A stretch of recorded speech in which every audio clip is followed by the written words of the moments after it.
ditodong dengan kesadaran bahwa cahaya tidak datang dari langit, cahaya tidak datang dari sambatan, cahaya tidak datang dari keresahan. Lihat kemampuannya melihat kesempatan. Wong dodol akeh iki sing tok pikir sing tok dol apa nih?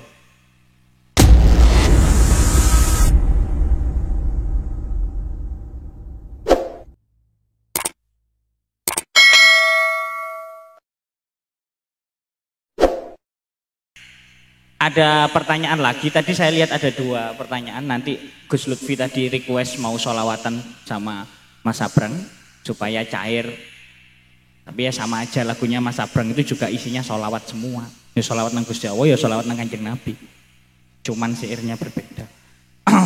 Tadi yang angkat tangan yang kedua, oh iya, karena tetangga Mas sampean ngalah sih, iku sektor Sukodono tak marekno, iki dapile Mas Dimas Sukodono.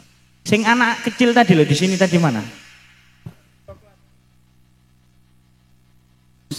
Aku lali wonge. Nah, iko sing nggawa tas iku ketara iku mulai les nang kene. Iya Mas, yang pakai tas silakan bertanya. Iku nggak ngerti ku bolos ta ya apa. Langsung 3 nggak apa-apa pertanyaannya. Assalamualaikum warahmatullahi wabarakatuh. Perkenalkan, nama saya Abil dari Krian. Sebelumnya izinkan saya untuk mengapresiasi event ini. Event ini diselenggarakan oleh Dewan Pemuda Sidoarjo, yang menurut saya event ini tuh sangat bermanfaat bagi pemuda saat ini. Karena dengan event yang satu ini, para pemuda bisa memahami isu-isu positif maupun negatif yang terjadi saat ini. Tepuk tangan untuk Dewan Pemuda Sidoarjo. Pertanyaan saya untuk Mas Sabrang, izin dibaca. Beberapa waktu lalu saya membaca komentar di sebuah unggahan media sosial tentang topik budaya. Isi videonya itu tentang video anak-anak muda yang melakukan tarian jaranan. Dan dalam video itu netizen berkomentar, berot, manusia isi kadal dan semacam. Bayangno, manusia isi kadal itu ya apa? Ada orang yang berkomentar negatif mengenai video itu. Tapi juga ada orang yang dengan bangga menerangkan makna dari video itu. Saya berpikir di era digital ini tuh sebenarnya kita itu bisa mudah memperkenalkan budaya lokal ini ke dunia luar. Tapi dengan fenomena dan fakta yang terjadi di lapangan, dikatakan tarian budaya lokal itu sebagai norak, alay, kuno. Sedangkan orang-orang pemuda itu yang menari DJ TikTok dan lagu-lagu barat itu malah dominan mendapatkan apresiasi yang lebih dari para netizen. Nah, pertanyaan saya, menurut Mas Sabrang itu bagaimana? Dan juga tanggapan dari Mas Abrang, sebaiknya kita dari pemuda itu merespon bagaimana terhadap fenomena yang seperti itu. Yang terakhir, kalau Mas Abrang reuni di universitas, saya diajak ya. Terima kasih. Assalamualaikum. Salam Mas Agil. Itu tadi ada point of Mikir gak enak. Iya. Ya, kritik saran disampaikan, ada apresiasi, ada kritik. Ya wis ngene menungso reno-reno. Aduh. Berot ya, itu. Ada stigma negatif soal pegiat budaya. Yang lain monggo, yang Mas ini.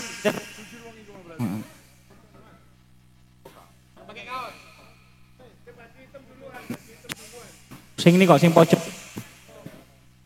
Wong wedok ana wong wedok enggak? Ladies first. Oh nggih, niku mawon wis gak apa-apa sing gawe kuncitan niku. Monggo monggo. Assalamualaikum warahmatullahi wabarakatuh. Perkenalkan, nama saya Yubat, asal Lamongan. Saya mau bertanya tentang resiko tadi. Saya ingin menjalankan usaha, tapi tidak tahu usaha apa. Dan saya sudah berani mengambil resiko, tapi dari dukungan orang tua itu tidak setuju. Bagaimana itu solusinya, Mas Abrang? Mohon dijawab. Wassalamualaikum warahmatullahi wabarakatuh. Mas Yubat, usahanya mengusahakan sebuah usaha yang diusahakan. Opo mangga roh. Gak apa-apa kok dijawab Mas Abrang. Itu lagi? Ada cewek? Oh ya wes biru iki. Aku seneng mbek biru-biru tak dhisikno, Mas. Seneng. Monggo Mbak, perkenalan. Assalamualaikum warahmatullahi wabarakatuh. Perkenalkan, nama saya Eka. Begini, saya adalah guru bahasa Indonesia di LBB tertentu. Jadi bukan di sekolah. Lalu saya menemukan beberapa fenomena terkait pemuda atau siswa saya lah seperti itu. Begini Mas Abrang. Pemuda sekarang atau siswa-siswa sekarang yang saya tahu untuk beberapa tahun ini, saya adalah guru bahasa Indonesia untuk anak SMP dan SMA. Dari situ saya berhadapan dengan beberapa siswa yang menganggap bahwa membaca adalah sesuatu hal yang buruk atau jelek lah menurut mereka. Tapi menurut saya memiliki tanggung jawab yang lebih karena saya adalah guru bahasa Indonesia agar mereka bisa membaca atau berliterasi dengan baik. Begitu Mas Abrang. Lalu pertanyaan saya adalah bagaimana solusi yang tepat agar saya sebagai guru itu bisa mentransferkan keinginan membaca agar pemuda-pemuda itu bisa lebih kritis dalam menyikapi kehidupan ini atau dalam tanda kutip bisa berkolaborasi lah dengan banyak orang agar kehidupan ini juga lebih baik seperti itu. Begitu saja. Wassalamualaikum warahmatullahi wabarakatuh. Waalaikumsalam warahmatullahi wabarakatuh. Tepuk tangan untuk Mbak Eka. Perempuan pertama, Mas Agil, Mas Yugat sama Mbak Eka. Yang satu soal tradisi vs tren masa kini. Yang kedua soal usaha yang tidak didukung orang tua, tapi bingung juga usahanya apa. Cok diguyu tarik mesti diguyu. Sing Mbak Eka tadi soal kritisisme, Mas. Pengaruh kritis bagaimana untuk murid? Oke, saya akan coba respon yang pertama. Di ruang publik itu selalu terjadi bahasa Inggrisnya struggle of power. Pertarungan kekuatan. Gini, kamu pakai kekuatanmu atau tidak? Kamu ngelihat ada sebuah video yang menurutmu bagus, dikatain jelek, kamu diem aja, kemudian komplain di luar, itu Anda hanya melihat masalah tapi tidak berani terjun ke masalahnya. Kalau memang Anda tahu bahwa itu lapangan pertarungan kekuatan, kalau ada sesuatu yang kamu suka, yang menurutmu baik, dikatakan jelek sama orang, kamu tabrak di situlah. Ada yang ngomongin jelek, perang di sosial media, bagus cangkemmu, kono kesisan. Loh, ojo sambat, tarung. Kan gitu. Karena kalau kita yang setuju tidak menyuarakannya, tetap akan tenggelam sama yang tidak setuju, kan gitu. Iki loh, otot tandang ini harus dibangun. Kita tuh yang banyak terbangun adalah otot narasi. Ini buruk, ini enggak baik, seharusnya gini, pengen ngatur wong terus. Jajal atur awakmu. Misalnya kamu lihat ada video, menurutmu ini nggak bagus, omongin nggak bagus. Resikonya ribut karo wong ning sosmed. Tapi kan ora diantem raimu loh. Sosmed kok. Kenapa orang berani ngomong kayak gitu itu? Satu, karena memang Indonesia jadi gini. Tak ceritain sedikit. Ada temen yang dia orang Eropa, dia bekerja sudah dengan banyak orang di dunia. Dan ada ciri orang Indonesia dan orang India yang dia ceritain. Dia ceritanya gini, kalau orang di belahan yang lain, saya masukin ke sumur, nggak sampai 2 hari, mereka akan bisa keluar. Kalau orang India sama orang Indonesia, itu seminggu juga nggak akan keluar. Kenapa? Karena kalau temannya naik, digeret kakinya. Kalau temannya naik, digeret kakinya. Caranya, semua orang pengen tinggi, tapi ada 2 cara, menjadi lebih baik, atau memburukkan orang yang lebih baik. Paham maksud saya? Itu orang yang ngatain, itu pasti dia tidak berbuat apa-apa. Sehingga punya waktu untuk menjatuhkan orang lain. Karena dia tidak berbuat sesuatu. Dan dia tidak pengen dirinya kelihatan rendah. Yang dia lakukan adalah merendahkan inisiatif orang lain. Kalau Anda nggak setuju, belain temanmu yang segaris. Menurutmu baik nggak itu menunjukkan video jaranan, budaya jaranan? Oke, baik, belain. Ada yang ngatain, hajar. Oh ini apa kadal, dasmu kadal, kowe rupamu kowe kadal, kowe ra iso gawe apa-apa kowe. Counter. Jadi pembela. Minimal kalau kita tidak menjadi pembuat, minimal jadi pembela. Sehingga pendapatmu itu juga masuk ke ruang publik. Kalau ini kan yang dengar cuma segini. Kalau perang di situ, kamu konsisten, arep buzzer koyo ngopo ya tetap lihatin itu mayoritas juga buzzer kok. Setelah komen kamu balas nggak balas lagi kok.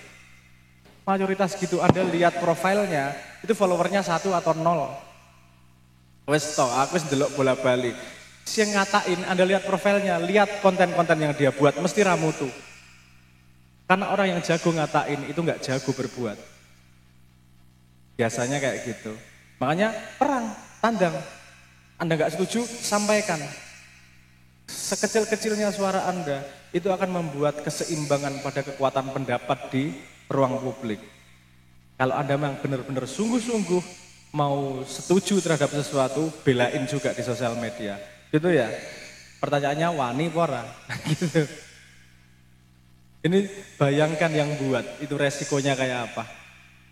Jaranan dikatain sama orang, asui cangkemnya. Saya sendiri nggak tahu videonya ya. Terus terang saya nggak tahu.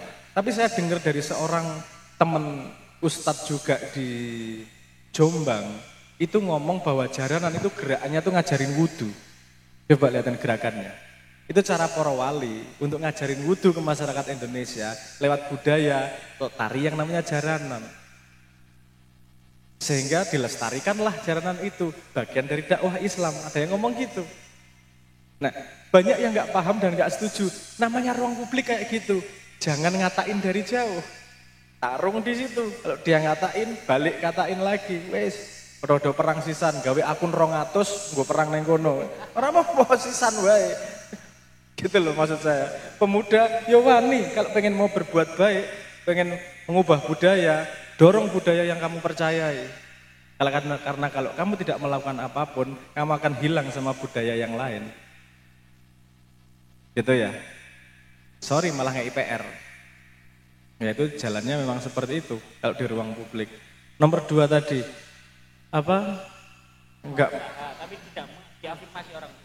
Enggak mau usaha, tidak diafirmasi orang tua, tidak mau usaha guyon koyone kowe iki yo. Apa sih? Karena ini pertanyaan bercanda ini. Karena kalau Anda memang pengen usaha, salah satu resikonya adalah orang tua, lihat itu sebagai salah satu resiko. Emang Anda harus patuh sama orang tua? Sorry. Tanya ustadz, tanya kiai yang sumbernya banyak nih. Ada harus mengikuti perintah orang tua? Perintahnya jangan mengecewakan orang tua. Jangan menghardik, jangan menyakiti hati orang tua. Kalau harus patuh sama orang tua terus, Nabi Ibrahim nggak mungkin jadi nabi. Paham maksud saya? Loh, apakah itu resikonya besar? Besar resikonya. Lo, aku resiko ngelawan simbah gitu dikaplok ya. Lu resikoku besar, kecilik ya aku yang ngelawan karo simbah. Ngelawan bukan hanya karena pengen melawan, karena saya pengen ngecek pendapatku bener apa ora. Karena argumentasi ini aku menurutku masuk akal, aku ya tak lakoni. Bariku kejeglong terus simbah guyu to kandhani ket biyen ora apa ya wis oke lakoni meneh gitu. Jadi rumusnya tetap sama kok. Kamu berani ambil resiko atau enggak? Kalau masalah kamu enggak tahu mau usaha apa, belajar luwih akeh. Salah satu guna ilmu banyak itu bisa melihat kesempatan yang orang lain tidak bisa melihat. Kamu ngelihat sampah, lihat itu bahan usaha atau enggak? Mungkin Anda ngelihatnya sampah, itu kan pekerjaannya pemulung. Belajar lebih dalam. Sampah itu industri 100 billion dollar. Itu industri 1.500 triliun. Kalau Anda bisa ngolah secara efektif. Banyak di dunia ini nyari pengolahan sampah yang efektif. Bahkan mau bayar untuk itu. Tak kasih contoh ya.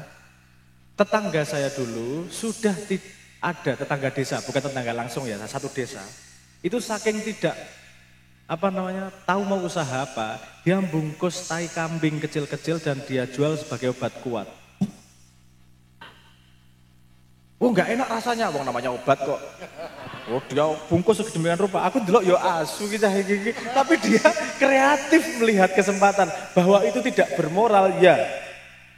Tapi lihat kreativitasnya, lihat kemampuannya melihat kesempatan.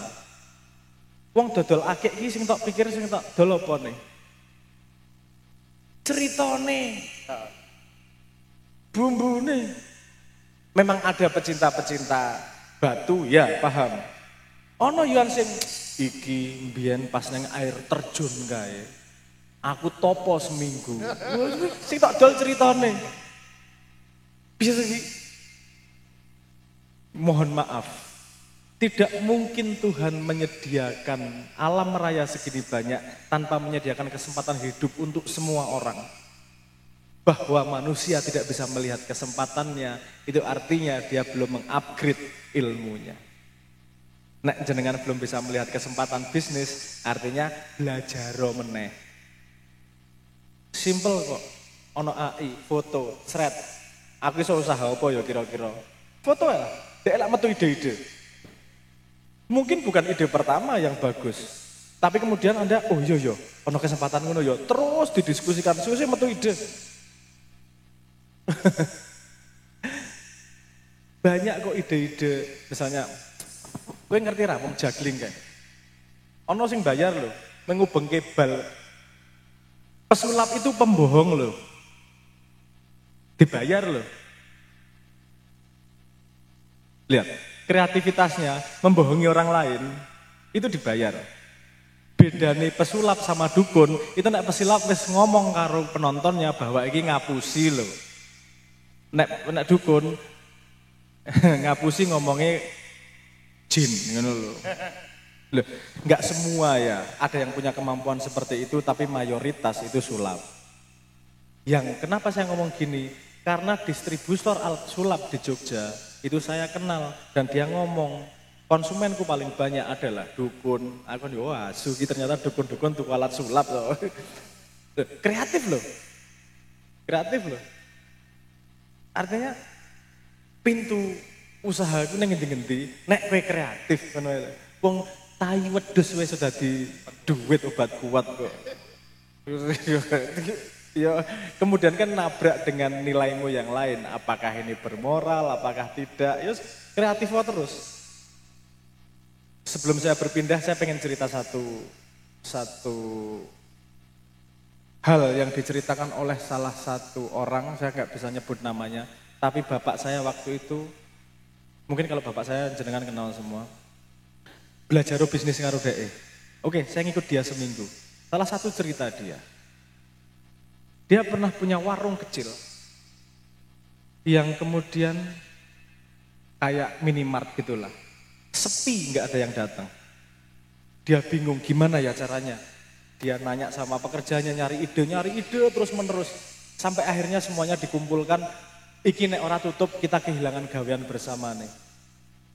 Gimana caranya biar warung kita rame? Terserah itumu, idemu. Wes, yang punya ide tukang parkir. Pak, saya punya ide, gimana? Sebar paku di sebelah sana sama sebar paku di sebelah sana. Kalau banyak bocor kan berhenti cari minum pasti Pak. Karena kita deket nanti kan beli. Baik enggak idenya? Membuat orang celaka. Enggak baik, tapi enggak dibuang. Oh, memberi alasan orang untuk berhenti. Kalau berhenti kemudian beli ke warung saya. Apa yang dia lakukan? Dia kemudian membuat halte bis di depan warungnya. Halte bis ada tutupnya. Sehingga banyak orang duduk untuk nunggu angkot lewat. Otomatis beli di warungnya dan jadi rame. Lihat, ide buruk kalau kita olah secara cerdas, itu manfaat, memberi manfaat yang baik, memberi halte, warungnya jadi rame. Urusan ide, kecerdasan, dan pengetahuan. Upgrade dirimu. Oke, untuk yang ketiga tadi tentang solusi agar mau membaca. Tidak naluriah manusia, itu tidak mau melakukan apapun kalau tidak ada gunanya. Kalau Anda nyuruh orang membaca, tanyain gunanya buat apa. Nanti ke depan kamu cerita gitu sama anak SMP nggak akan terbayang. Beri dia motif pendek yang cara untuk mencapainya adalah dengan membaca. Paham maksud saya? Ada percobaan yang dilakukan oleh salah satu profesor dari Russell Ackoff namanya. Dia memberi PR kepada anak kelas 2 SD untuk ngajari komputer, matematika. Si anak nggak tahu komputer, si anak nggak tahu matematika. Dia kasih buku di sebelahnya. Bahasanya bukan suruh belajar, bahasanya challenge. Anak sekarang semua connect sama challenge nih. Challenge nih, siapa yang komputernya paling pinter, pemenangnya nih. Kemudian mereka berlomba membaca bukunya untuk ngajari komputernya. Baca buku itu bukan tujuan, baca buku itu jembatan untuk bisa mencapai sebuah tujuan. Efeknya apa? Anak kelas 2 SD selama 6 bulan mereka belajar matematika. Itu seperti kalau sekolah umum itu butuh 2 tahun. Mereka mencapainya hanya dengan 6 bulan. Karena belajarnya tidak dipaksa, belajarnya pengen sendiri. Jadi yang perlu Anda bangun itu bukan kebiasaan membaca, tapi membangun motif agar mereka mau membaca untuk memecahkan masalah. Otomatis, dan membaca buku itu kuno. Wes saya yakin, anak-anak sekarang kan mau coba buku ra kuat. Kenapa? Kita terbiasa dengan gini nih. Perhatian anak sekarang rata-rata itu 8 detik. 8 detik gak tertarik, ditinggal sama dia. Ini paling menyedihkan sepanjang peradaban manusia. Karena lebih rendah dari ikan mas koki. Ikan mas koki itu perhatiannya 9 detik. Manusia itu 8 detik. Terutama pengguna TikTok. Mohon maaf, penelitiannya seperti itu. Coba Anda lihat, kalau Anda slide video yang baru, video sebelumnya udah lupa tuh, apa? Artinya pendek. Membaca buku itu butuh perhatian panjang. Jadi untuk dia bisa mengumpulkan ilmu dalam waktu panjang butuh ditali oleh sesuatu. Talinya apa? Tujuannya, targetnya. Paham maksud saya ya? Saya pernah ngetrik itu sama anak saya, nggak tahu matematika, males belajar matematika, tapi kalau ngitung card di Shopee cepetnya setengah mati. Oh, ini ono tujuane. Dia belajar matematika secara cepat. Nah, kemudian dia main Valorant, dia main Roblox, saya tunggangi. Ayo kita hitung mekaniknya nih. Kalau misalnya main Mobile Legend, kita hitung mekaniknya nih. Kalau item ini strength-nya naiknya di mana nih? Apakah magic, superior magic, atau defense-nya di mana? Ngitungnya gimana? Matematis kemudian. Dia menggunakan matematika untuk demi kompetisi di sebuah permainan. Manusia itu semua butuh permainan. Pertanyaannya adalah apa yang perlu dia kumpulkan demi menang dalam permainan tersebut. Nek kowe iso gabungke itu pada membaca, otomatis dia akan membaca. Coba Anda tanya terus, otomatis. Kenapa? Karena nyambung sama objektif dia. Itu aja ya. Jadi jangan pernah memaksa anak. Beri dia motif. Dan jangan pernah menargetkan ilmu. Karena tidak ada satupun manusia yang bisa memastikan ilmu yang masuk ke anak seberapa. Konsep mengajari itu enggak ada. Yang ada adalah konsep memberi kesempatan orang lain untuk belajar. Masalah dia belajar atau tidak, itu sama sekali tidak bisa diintervensi oleh manusia lain. Di Islam konsepnya sederhana, warzukni fahma. Pemahaman itu adalah rezeki. Rezeki yang ngasih Tuhan, bukan manusia. Yang bisa kamu lakukan, membuka kesempatan si anak untuk belajar. Targetnya seberapa, biar dia sendiri. Ngaten nggih, paham ya? Gurunya sama, muridnya 40, pinternya beda. Kenapa? Karena rezeki dari Tuhan beda-beda semua. Ngaten nggih? Semoga bermanfaat. Mungkin yang bisa dikatakan dari Mas Abrang juga sama dengan prinsip dari Polo Gerar Pendidikan harus tatap masalah. Dan kalau kata Gus Dur adalah guru spiritualitas saya adalah realitas dan guru realitas saya adalah spiritualitas. Sebelum ini karena kita dibatasi waktu teman-teman, jangan ada kekecewaan. Semoga Mas Abrang juga selalu dirindukan masyarakat Sidoarjo. Belum nanti kita closing, nanti ada doa juga dari Gus Lutfi. Saya ini juga request karena semua permintaan dan kita tadi pesannya Mas Abrang adalah begini. Sebaik apapun kita, itu tidak akan pernah memuaskan semua orang. Sesubstansialisasi diskusi hari ini, saya yakin Bapak Ibu juga jauh dari kata puas. Yang penting kita mendapatkan makna. Iya. Memang kita nggak ada yang kuat dari mana kita ini tiada daya dan upaya tanpa rahmatnya Allah Subhanahu wa taala ya. Jadi sandaran hati yang inti dan hakiki adalah sandaran hati ke Allah Subhanahu wa taala. Mas Abrang, saya ingin ada closing statement buat teman-teman Sidoarjo. Kita sudah dalam puncak diskusi.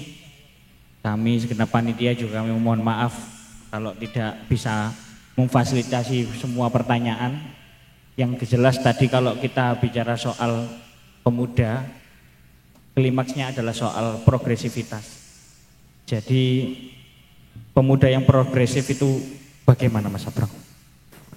Sekaligus menutup jalannya diskusi pada malam hari ini. Oke, sudah malam. Sebagai penutup juga saya tidak akan panjang-panjang. Mungkin banyak yang menganggap diskusi seperti ini bukanlah kerja nyata. Saya ingin meluruskan itu. Sebelum berangkat menggergaji pohon, Anda perlu mengasah gergaji agar tajam.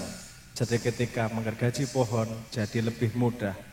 Sebelum kerja nyata, perlu kita menajamkan akal, perlu kita menajamkan pemetaan, perlu kita memahami resiko, perlu kita mengukur kemampuan kita. Itu dalam rangka agar ketika sudah turun ke lapangan kita benar-benar tajam untuk memecahkan masalah.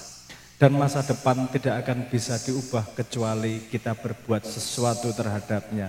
Dan tidak mungkin kita berbuat sesuatu kalau kita tidak merasa resah terhadapnya. Jadi mari kita lanjutkan keresahan menjadi solusi. Mari kita pupuk terus pemuda agar tidak nyaman pada situasi, tapi pengen membuat perubahan terus menerus. Karena hanya itulah Indonesia bisa maju, dimulai dengan Sidoarjo yang progresif. Amin. Matur sembah nuwun Mas Sabrang. Kita yang bisa contoh dalam Mas Sabrang adalah sebuah kerendahan hatinya beliau. Kita semua di sini layak dianggap sebagai manusia. Kita semua ini adalah serpian-serpian lilin. Kita layak menjadi cahaya. Kita layak memberikan keterangan bagi Sidoarjo. Dan kalau kita dianggap cahaya, maka mari kita tutup dengan lagu Sebelum Cahaya. Sepakat? Kalau sepakat, flashnya, HP-nya dinyalain semuanya. Kita bangun momentum romantis pada malam hari ini. Jangan, kalau mau nyalain lampu HP-nya, jangan ditodong dengan kesepakatan. Ditodong dengan kesadaran bahwa cahaya tidak datang dari langit. Cahaya tidak datang dari sambatan. Cahaya tidak datang dari keresahan. Cahaya datang dari tangan-tangan yang mau berbuat. Kalau ada masalah, tangannya tandang. Mau tandang itu asal dari perubahan. Semoga banyak yang mau tandang memberikan cahayanya agar kita semua terang benderang untuk menuju masa depan. Amin. Amin ya robbal alamin. Monggo.